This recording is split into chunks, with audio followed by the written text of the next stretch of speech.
மறுபடியும் புதுசாக ஆரம்பிக்கிற மாதிரியான ஒரு ஃபீல் எனக்கு பர்சனலாக நான் ஃபீல் பண்ணேன். ஏன்னா பாலானோட படத்துக்குள்ள வரும்பொழுது திருப்பி வேற ஒரு வெர்ஷன்ல வரணும். இல்லை ஒவ்வொரு நடிகர்களும் வர்றாங்க. அந்த மாதிரி நீங்க ஏதாவது ஃபீல் பண்ணீங்களா? அவங்க கெட்டப் எப்படி, ஏன் அந்த மாதிரி பழைய இதுக்கு போனீங்க அப்படின்றது? இல்ல, பாலா சார் ஒரு விஷயம் மைண்ட்ல வச்சிருந்தாங்க, இந்த கதாபாத்திரம் இப்படி இருக்கணும், இப்படி பண்ணணும் அப்படின்ட்டு. ஸோ அதுதான், அது பாலா சாரோட விஷன் தான். ஸோ அதுக்கு தகுந்தாப்புல தான் நம்ம பண்ணோம். எனக்குமே டோட்டலா நான் இது வரைக்கும் பண்ண படங்கள்ல அப்படியே மாறுபட்டு பண்ணதுதான் இன்னைக்கு இந்த பேர் கிடைச்சிருக்கு அப்படின்னு நான் நினைக்கிறேன். ஸோ அதுக்கு பாலா சாருக்கு தான் நன்றி, வாழ்த்துக்கள். கேள்வி சார், இப்போ உங்க படங்கள் எல்லாமே கிட்டத்தட்ட லென்த்தியா இருக்கு அப்படின்னு சொல்லிட்டு லென்த்தா இருக்கும், ஆனா கதை நல்லா இருக்குன்னு சொல்லிட்டு சொல்றாங்க. இந்த படத்தை பொறுத்தவரையிலும் ரொம்ப ஷார்ட் அண்ட் ஸ்கிரிப்டா இருந்ததுன்னு சொல்லிட்டு சொன்னாங்க. அதுக்கு என்ன காரணம் சார்? 2 மணி நேரம் 5 நிமிஷம். ஆமா, மற்ற படம்லாம் 2 மணி நேரம் 2.25 மணி நேரம் இருக்காது. எல்லாமே 2.5 தான் இருக்கும்.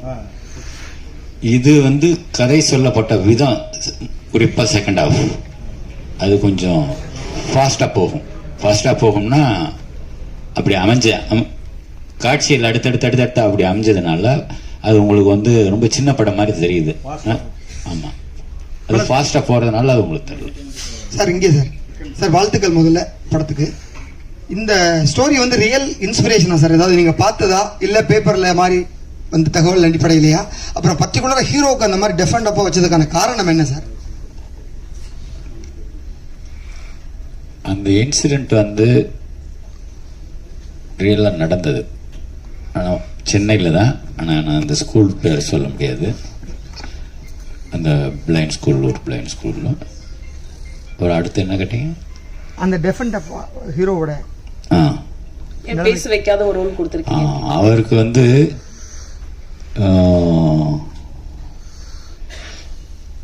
பேசியே தான் வசனத்துல சொல்லியே தான் புரிய வைக்கணும்ன்ற ஒரு இந்த காலத்துல பேசாமலையும் புரிய வைக்கலாம் அப்படின்னு எடுத்துக்கிட்ட ஒரு முயற்சி. சார் இன்னொரு கேள்வி, அதே படத்துல கிளைமாக்ஸ்ல இதுவரையிலும் இல்லாத தண்டனை, அதாவது அந்த மன்னர்கள் காலத்துல தான் அந்த கழுமுறம் ஏற்றி தூக்கு போடுறதுன்னு கொடுப்பாங்க. இப்போ தூக்கு தண்டனை அப்படின்னு தான் சாதாரணமாக கொடுப்பாங்க. இதுல நீங்க அந்த இது வச்சதுக்கு என்ன காரணம் சார்? கழுமுறை ஏற்றி அந்த கதாபாத்திரம் தூக்கு தண்டனை கொடுக்குற அளவுக்கு சுப்ரீம் கோர்ட் நீதிபதி இல்ல.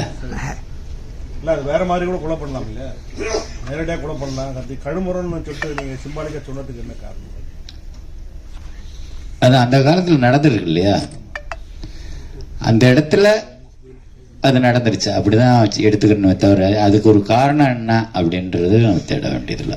பாலா சார், உங்க படங்கள்ல பழைய படங்கள் பார்த்தாலும் இந்த படம் பார்த்தாலும் ஒரு கிறிஸ்டியானிட்டியை கிண்டல் பண்ணுவீங்களா, விமர்சிக்கீங்களா, இல்ல வேற பண்ணுவீங்களா தெரியல ஒண்ணு. அப்புறம் நடிகர் திலகம் சிவாஜி கணேசன் இந்த பட கேரக்டரும் சரி, அவனி மணிலையும் ஒரு நடிக்கிற மாதிரி வரும். அது உங்களோட ஒப்பீனியன் என்ன சொல்ல வரீங்க நடிகர் திலகத்தையும் கிறிஸ்டியானிட்டிய சும்மா ஏதோ சட்டையர் பண்றன்ற மாதிரி நீங்க அதை தவறா எடுத்துக்கிற கூடாது. அந்த ஒரு பாட்டை கேட்டு பாருங்க, ஆடியோல அந்த சின்ன பொண்ணு தங்கச்சி பாடுற பாட்டை கேட்டு பாருங்க, அப்படி சொல்லவே மாட்டீங்க. முழு பாட்டையும் கேட்டீங்கன்னா சொல்ல மாட்டீங்க. நடிகர் திலகம் சிவாஜி கணேசன் என்ன எதுல வந்தாரு இதுக்கு முன்னாடி?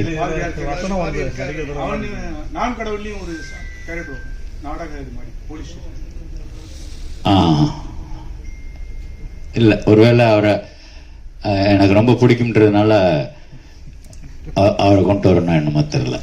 டைரக்டர் சார் கடுமையான தண்டனைகள் வேணும், இங்கேதான் கடுமையான தண்டனைகள் வேணும் அப்படின்னு நினைக்கிறீங்களா? ஏன்னா அரபு கண்ட்ரில இந்த மாதிரி தண்டனை இருக்குது, அது மாதிரி இந்த படத்துல சொல்லியிருக்கீங்களே. இதை விட கடுமையான தண்டனை கொடுக்கணும் அப்படிங்கறத என்னோட ஆசை.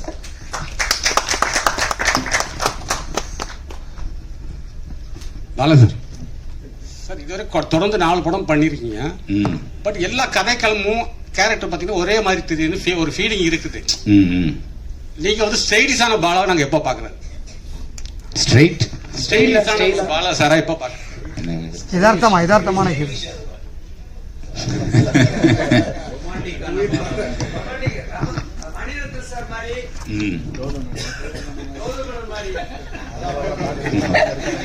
அப்படி ஒரு படம் எடுக்கலாமே.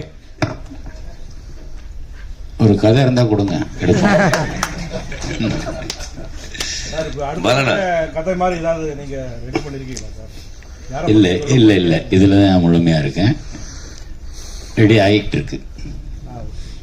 மலானா ஆக்சுவலா அந்த அங்க சார் மலானா இங்க படத்துல ஃபுல்லா இவர் அருண் விஜய் பேசும்பொழுது அவங்க சிஸ்டர் தான் அவங்க டிரான்ஸ்லேட்டர் மாதிரி எல்லா விஷயங்களும் பேசிட்டு இருப்பாங்க, எல்லாத்துக்கும் மற்றவங்களுக்கு புரிய வைக்கும் பொழுது. ஆனால் கிளைமாக்ஸ்ல வந்து அந்த சிஸ்டர் இறந்த அந்த நேரத்தில் இவருடைய எமோஷன்ஸே வந்து ஒரு சாங்காவே நீங்க கன்வே பண்ணியிருப்பீங்க. அது ரொம்ப புதுசா இருந்தது ஆக்சுவலி. அந்த மாற்றுத்திறனாளிகளுக்கு ஒரு மாண்டேஜி தான் சாங் பண்ணியிருப்பாங்க, பட் அவங்களுடைய உணர்வுகள் அவங்க பேசுறத சாங்காவே நீங்க கன்வே பண்ணியிருப்பீங்க. அது ரொம்ப நல்லா இருந்தது.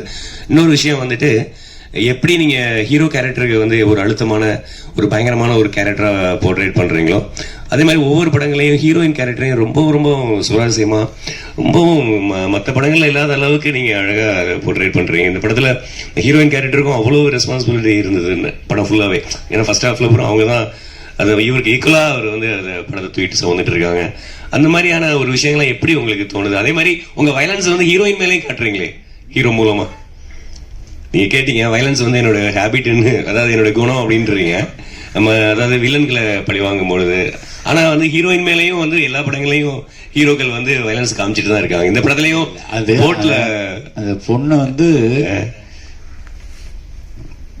அந்த ஹீரோவோட அந்த இயலாமைய, அது பேச காது எனக்கு தெரியாது, இயலாமைய கிண்டல் அடிக்கிறான். பொதுவாக கிண்டல் வந்து சும்மா அவங்களுக்கெல்லாம் அப்படின்னு மூக்கு தொட்டாலே கோவம் வரும். நம்ம மூக்கு நம்ம தொட்டாலே கோவம் வரும், ஏதோ சொல்கிறோம் அப்படின்னு சொல்லிட்டு. அப்படி இருக்கும்போது நேருக்கு நேராகவே அவனை ரொம்ப டீஸ் பண்ணி பேசுகிற போது அப்படி தான் அடிப்பான். பாலசார், அப்புறம் உங்க படங்கள்ல ஹீரோவை பெண்டு நிறுத்துறீங்க வழக்கமா, பட் இந்த படத்தை பொறுத்தவரைக்கும் அருண் விஜய் கொஞ்சம் கண்ணு காமிச்ச மாதிரி இருக்கு. அவ்வளவு அளவுக்கு நீங்க பண்ணல, அதுக்கு என்ன சார் காரணம்? இல்லை இல்லை, அது தனிப்பட்ட கருணை எல்லாம் ஒன்றும் கிடையாது. மற்ற ஹீரோஸ்க்கு கொஞ்சம் விட கொஞ்சம் ஸ்ட்ராங் பர்சனாலிட்டி இல்லையா அருண். ஸோ அதனால் என்னால் ஈஸியாக வேலை வாங்க முடிஞ்சது. அதனால் அது உங்களுக்கு கம்மியாக இருக்கிற மாதிரி தெரியுது. என்ன நிஜமா எடுத்தோம்னா அது இன்னும் ஓவர் வயலன்ஸ் ஆகிடும். ஏன்னா இன்னும் பேலன்ஸ் இருக்குல்ல, இன்ட்ரோல் பாக் இருக்கு, கிளைமேக்ஸ் இருக்கு. அதுக்கு முன்னாடியே மற்ற அடியெல்லாம் போட்டோம்னா அது கிடைக்காது நமக்கு. பாலா சார், தமிழ் சினிமால 1000 கோடிங்கிறது வந்து ஒரு பெரிய விஷயமா இருக்கு. ஹிந்தி வந்துட்டு, தெலுங்கு வந்துட்டு, மற்ற லாங்குவேஜ் வந்துட்டு, ஒரு முக்கியமான இயக்குனரா ஏன் தமிழ் சினிமா அந்த 1000 கோடி வந்து வரமாட்டுக்கு என்ன காரணம்னு நினைக்கிறீங்க? இந்த வியாபார நுணுக்கத்துல எல்லாம் எனக்கு அவ்வளோ ஞானம் இல்லை. அப்புறம் ஒரு சொல்லணும், நானா கேட்காமே சொல்லணும், லாஜிக் மிஸ்டேக்னு சொல்லிட்டு யாரோ ஒருத்தர் வந்து விமர்சனம் பண்ணியிருந்தாரு. அதில் என்னன்னா, எப்படி ஜெயிலில் ரொம்ப சர்வசாதாரணமாக 2 பொண்ணுங்களும் ஒரு ஃபாதரும் போய் பார்க்குறாங்க, அது வாய்ப்பே இல்லையே அப்படின்னு சொல்லிட்டு. அது ஜெயில் இல்லை, அது முன்னாடி உள்ள கோர்ட் சீனில் பேசுகிறபோது no judicial custody, no police custody, throw him to the convict ward. அப்படி அது கன்விக்ட் வார்டு. நோயாளிகள் பிரிவு, அது அந்த ஊருக்குள்ள இருக்கிற இந்த ஜிஹெச்ல இருக்கிற ஒரு பகுதியில் ஒதுக்கி வச்சிருப்பான், அது நோயாளிகள் பிரிவு, அது ஜெயில் இல்லை. நிறைய பேர் அது அந்த ஜட்ஜு சொன்ன வார்த்தையை கேட்ச் பண்ணாதனால இங்கே இது லாஜிக் மிஸ்டேக்னு சொல்லிட்டாங்க. அதை நான் கொஞ்சம் கிளியர் பண்ணிக்கிறேன்.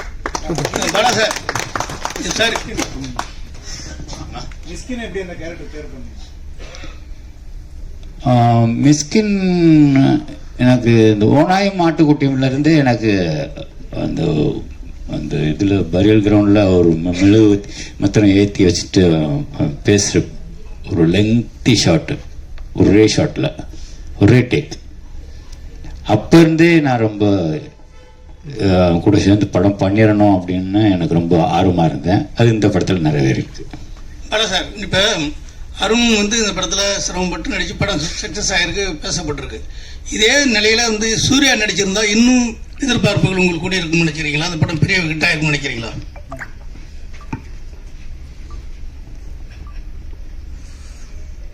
இப்ப இந்த படம் ஹிட் ஆயிருக்குல்ல, இன்னார் நடிச்சிருந்தா அமிதாப் பச்சன் நடிச்சிருந்தா, ஷாருக் கான் நடிச்சிருந்தா, அப்படி அது எதுக்கு பேக்ல போகணும்? ஒன்ஸ் முடிஞ்சு போச்சு, ரிலீஸ் ஆயிடுச்சு, ஹிட் பண்ணி கொடுத்துட்டீங்க, அப்புறம் திரும்ப நம்ம ஏன் பேக்ல போய் திரும்பி பார்க்கணும்? சரி, அப்படின்னு ஒரு சார், இப்போ இந்த பாலடைஞ்ச கிணத்துலேருந்து நிறைய புல்லுகள் மேலே வரும், அதில் ஒரு பலகை வரும், அந்த பலகத்தில் 4 இருக்கும் இடத்து செல்வம் கொளிக்கும் அப்படின்னு ஒரு காமெண்ட் பண்ணுற மாதிரி பண்ணியிருப்பீங்க. அதே மாதிரி பெரியார் சிலையை சோத்து கையில் தூக்கிட்டு வருவார், பிள்ளையார் சிலையை பிச்சை கையில் தூக்கிட்டு வருவார். அப்போ இதில் ஏதாவது உங்களுக்கு எப்போதுமே கொஞ்சம் நாத்திகரத்தில் உடன்பாடு உள்ளவனீங்க, இந்த மனநிலையை எப்படி பண்ணியிருந்தீங்க, என்ன காரணம்?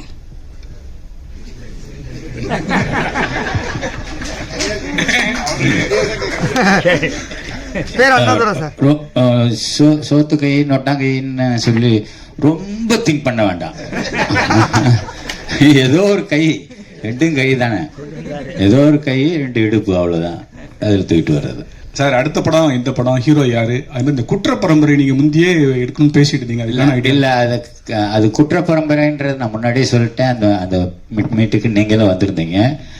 குற்ற பரம்பரை எல்லாம் எழுதப்பட்ட கதைன்னு நான் சொல்லிட்டேன். இவ திரும்ப அந்த குற்ற பரம்பரையை பத்தி இப்ப பேசி பிரயோஜனம் இல்லை, அதை எடுக்க போறதும் இல்லை. அடுத்த படம் சார், அடுத்த படம் என்ன படம், யார் ஹீரோ? இன்னும் எதுவும் முடிவாகல.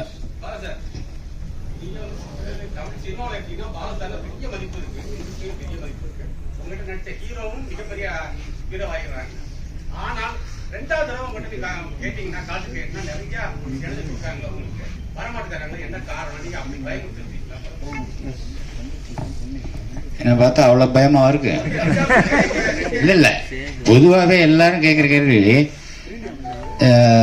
கோகாடுற பட்டுன்னு பேசிடுவாரு, அது இதுன்னு.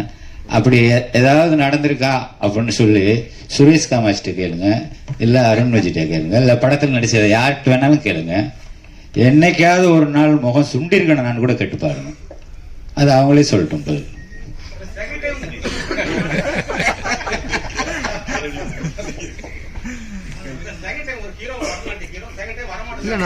சூர்யா விக்ரம் 2 பேரும் பேக் அண்ட் பேக் பண்ணிருக்காங்கண்ணே. வந்தாங்களா, வராம ஏன் இருக்காங்க? நமக்கு வந்து வெரைட்டி, வேற வேற ஆர்டிஸ்ட் கூட ஒர்க் பண்ணா வேற வேற எக்ஸ்பீரியன்ஸ் கிடைக்கும்ல. ஆர்யா பண்ணிருக்காரு, விக்ரம் பண்ணிருக்காரு, சூர்யா பண்ணிருக்காரு, நந்தா, பிதாமகன். நீங்க எங்கேயோ எங்கே போலாம் பல சார், ரொம்ப வருஷத்துக்கு பின்னாடி இருக்கீங்களே. பல சார் இந்த பக்கம், பல சார் இங்க ஒரு கேள்வி. உங்களுடைய ஒரு கேள்வி கேட்கிறேன். உங்களுடைய ஹீரோக்கள் எல்லாருமே கொஞ்சம் அப்நார்மலா இருக்காங்களே சார், அதுக்கு ஏதாவது காரணம் உண்டா? அதாவது எல்லாருக்குமே ஒரு மூர்க்கத்தனம் இருக்கும். சேதுல இருந்து இப்ப வரைக்கும் எல்லா ஹீரோக்களுமே, கோட்டி வரைக்கும். பல சார், உங்களுடைய எல்லா படங்களையுமே கேரக்டர் பேசப்பட்டிருக்கு. பர்டிகுலர் இந்த ஹீரோக்கு வந்து ஒரு ஸ்பெஷல் பவர் மாதிரி, அதாவது ஒரு மூர்க்கத்தனத்தோட இருக்காங்களே, அதுக்கான காரணம் என்ன? இல்ல சமூகத்தினுடைய இது மாதிரி இருக்கிற ஆட்களை நம்ம கொண்டு வரணும்? அதர்வா நடிச்ச பரதேசியில வந்து ரொம்ப அப்பாவே தானே வர்றான். எல்லா கேரக்டரும் அப்படி இருக்கிறது இல்லையே. அதுல கூட பாத்தீங்கன்னா ஒரு அகோரி மாதிரி அதர்வா நடிச்சது நான் சொல்றேன் பரதேசி. நன்றி சார், நன்றி சார். பொங்கலுக்கு வெளிவந்த படத்துல விஷாலோட படமும் பயங்கரமா ஹிட் ஆயிருக்கு. சோ விஷாலுக்கு ஏதாவது மெசேஜ் சொல்றீங்களா? வாழ்த்துக்கள். சார், உங்க படத்துல கிட்டத்தட்ட 4 கடவுள் படத்துலையும் சரி, இந்த படத்துலையும் சரி, மாற்றுத்திறனாளிகளுக்கு கொஞ்சம் முக்கியத்துவம் அதிகம் கொடுத்துருக்கீங்க. அதுக்கு ஏதாவது காரணம் இருக்கா சார்? அவங்களோட உலகத்தை காமிக்கணும்ல. சும்மா பார்த்துட்டு விலை கண்ணை மூடிட்டு ஐயோ என்ன அப்படி இருக்காங்க, ரொம்ப ஆளுதா இருக்காங்க அப்படின்னு நம்ம பார்த்துட்டு ஒதுங்கி போகக்கூடாது. அவங்களோட உலகத்தை காமிக்கணும். அவங்களுக்குள்ள நம்ம வாழ்றாங்க, நமக்குள்ள தானே அவங்களும் வாழ்றாங்க, நம்மளை நம்பி தானே அவங்களும் வாழ்றாங்க. ஸோ அது காமிக்க வேண்டியது நம்மளோட கடமை தானே. சார் விஷாலுக்கு உடம்பு சரியில்லை அப்படின்னு சொல்லி யூடியூப்ல ரொம்ப இது வரும்போது நிறைய பேர் வந்து உங்களை குற்றம் சாட்டினாங்க. நீங்க இந்த அவனிவன்ல அந்த கண் இது பண்ணனாலதான் இவ்வளவு பிரச்சனைக்கு காரணம், பாலா சார் தொடங்கி வச்சதுதான் அவர் இந்த அளவுக்கு உடல்நிலை கெடுத்திருக்குன்னு. அதுக்கு என்ன பதில் சொல்லுவாரு? இது நான் என்ன பதில் சொல்றது? டாக்டர் சர்டிபிகேட் வேணா வாங்கி கொடுக்கலாம். அது எப்படி கண்ணை யாரோ என்கிட்ட சொன்னாங்கப்பா, நான் பார்க்கல, கண்ணை வச்சு பிடிச்சி தச்சிட்டேன் அப்படின்னு. அது எப்படியா கண்ணை பிடிச்சி தைக்க முடியும்? இதெல்லாம் வந்து அவங்களுக்கு தோன்றதா பேசுறாங்க, அதெல்லாம் நம்ம கண்டுக்க வேண்டியதில்லை.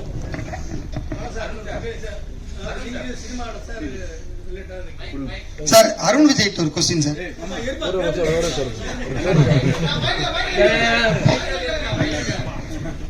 சார் இப்போ நீங்கள் சினிமாவில் ரொம்ப நாளும் இருக்கீங்க, முற்போக்கான சிந்தனையும் உள்ளவர். அதே மாதிரி சீமானும் சினிமாவில் இருக்காரு, அவரும் ஒரு முற்போக்கான சிந்தனையாளர். இப்போ சமீப காலமாக பெரியாரை பற்றி ஒரு அவதூறு கருத்து பரப்பிட்டு நிறைய இடத்துல ஒரு பரபரப்பாக கருத்தில் போயிட்டு இருக்கு. அதுக்கு உங்களுடைய கருத்து என்ன, அப்படின்னா என்ன நினைக்கிறீங்க? அதை பற்றி பேசுறது சரியா? அவர் என்ன சொன்னாருன்னு இப்போ வரைக்கும் எனக்கு தெரியாது. நேற்று நைட்டு கூட அவர்கிட்ட பேசும்போது கூட அது என்னன்னே சொன்னீங்கன்னு நானும் கேட்கல. அவரும் அதை பத்தி எதுவுமே என்கிட்ட அப்படி அந்த அரசியல் பேச மாட்டார். என்கிட்ட பேசும்போது தம்பிங்கிற உறவு மட்டும் தானே தவிர அரசியல் எனக்கும் அவருக்கும் எந்த விதமான தொடர்பு இல்லை. பாலு சார், நீங்க எல்லாருமே பாலு மகேந்திரா சாரோட சிஷ்யர்கள், எல்லாருமே நல்ல நிலைமையில இருக்கு. நீங்க சீமான் சார், ராம் சார், வெற்றிமாறன், சுகா குரூப்.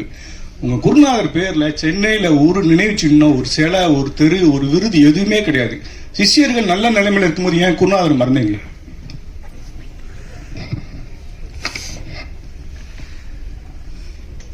மறந்தீங்கன்னு எப்படி சொல்லலாம்? அவர் தான் நமக்குள்ளே இருக்கிறாரு, எங்களுக்குள்ள எல்லாருக்குள்ள இருக்கிறாரு. ஆனா அடுத்த தலைமுறைக்கு என்ன பண்ணணும்? தெரு பேர் வைக்கலாம், ஒரு சிலை வைக்கலாம்னு சொல்ல வர்றாரு. அது அரசாங்க முடிவெடுக்க வேண்டியது. நம்மளே ஒரு தெரு உருவாக்கி நம்மளே பேர் வச்சோம்னா விடுவாங்களா? அதனால முறைப்படி தான் செய்யணும். சார் அருண் விஜய்கிட்ட ஒரு கேள்வி.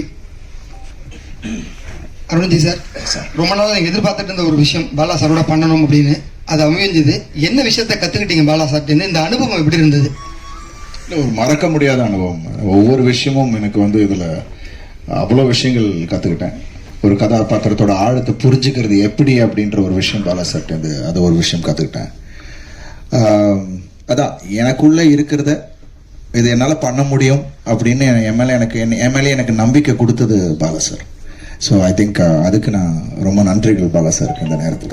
ஸோ எவ்ரிதிங் இன்னைக்கு எல்லாரும் அப்லாட் பண்றாங்க, எல்லாருமே சொல்றாங்கன்னா அது பாலா சார் எனக்குள்ள இருக்கு அப்படின்னு சொல்லிட்டு அதை வெளியில கொண்டு வந்தாரு. So thank you so much Bala sir. உங்கள் கேள்விகளுக்கு நன்றி. பொங்கல் படமாக வந்த வணங்கான் படம் மிகப்பெரிய வெற்றியாக்கிய ஊடகத்தையும் கொண்டு போய் சேர்த்த மக்களுக்கும் படக்குழுவினர் சார்பில் நன்றி. மீண்டும் சந்திப்போம். ஒரு குரூப் போட்டோ.